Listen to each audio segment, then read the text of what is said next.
1800 hours Pakistan Standard Time. Assalamu alaikum. This is Radio Pakistan. The news read by Asif Hanif. First, the headlines. Prime Minister reiterates his resolve of not giving any NRO to those who have plundered the wealth of the country. In a tweet, Prime Minister Imran Khan expressed determination to raise his voice for resolving humanitarian crisis unfolding in Afghanistan.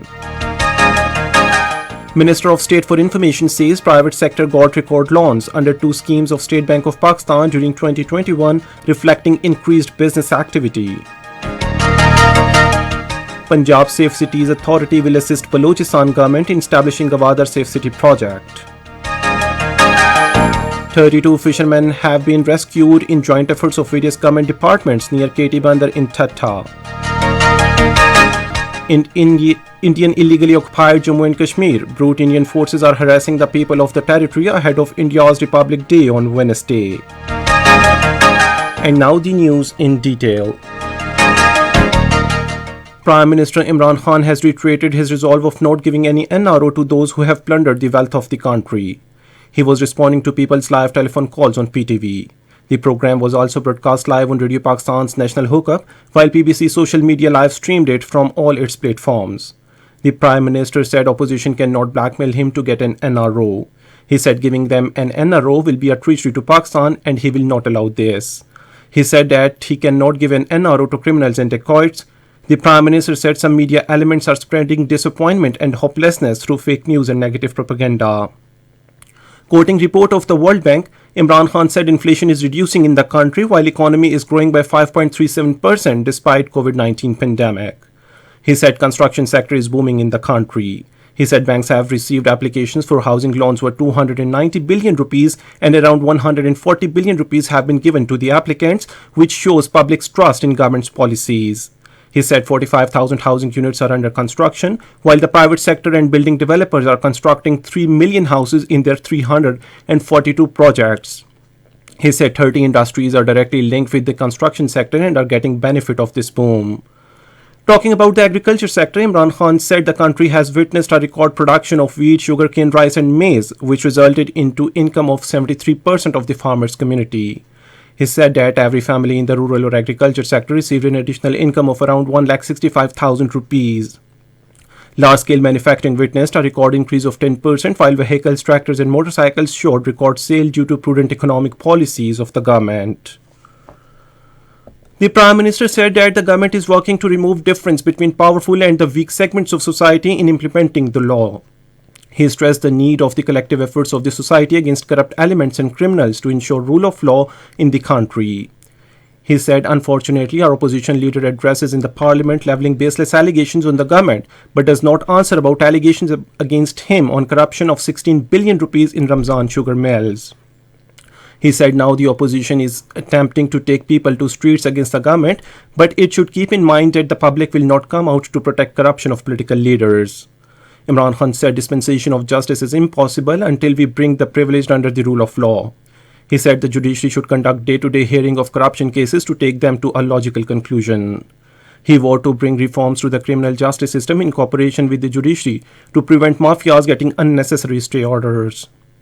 Responding to a questioner, Imran Khan said the government is making all-out efforts to document the economy to broaden the tax net.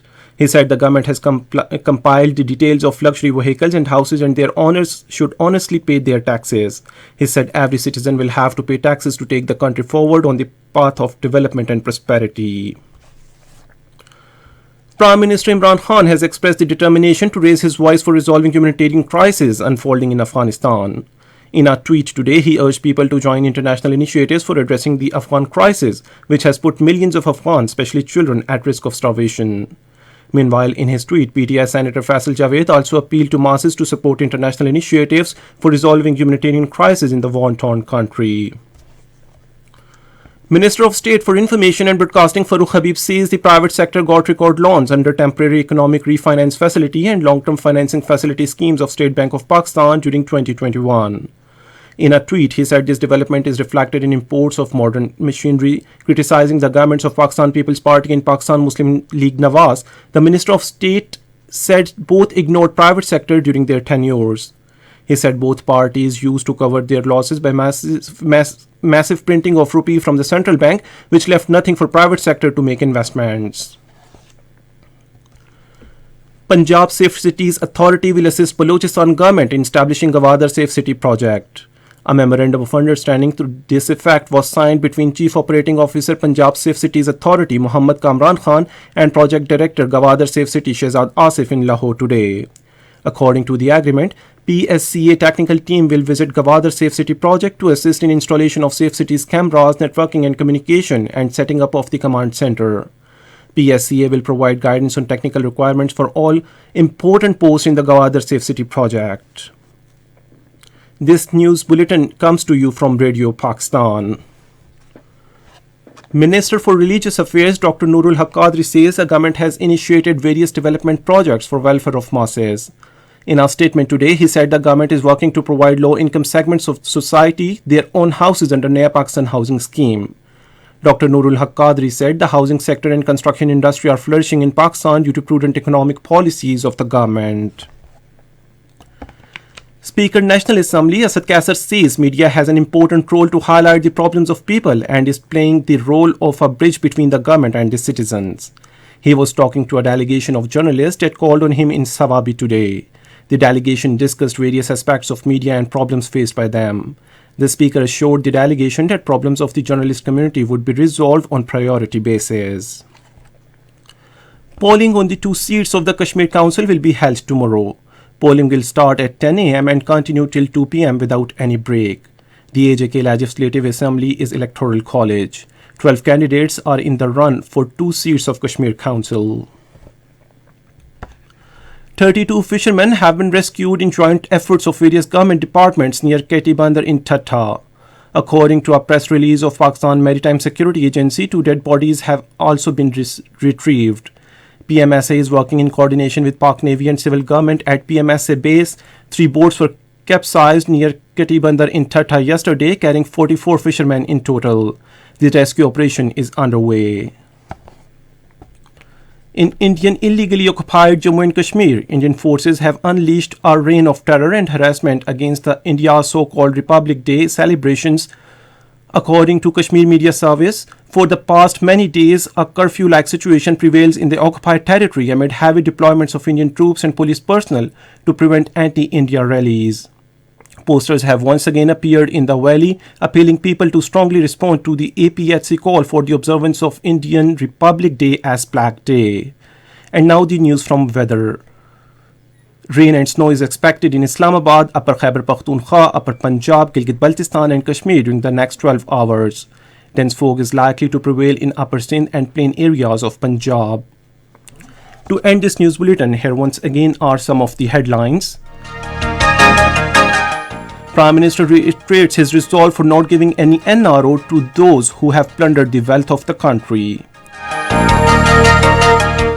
In a tweet, Imran Khan expressed determination to raise his voice for resolving humanitarian crisis unfolding in Afghanistan.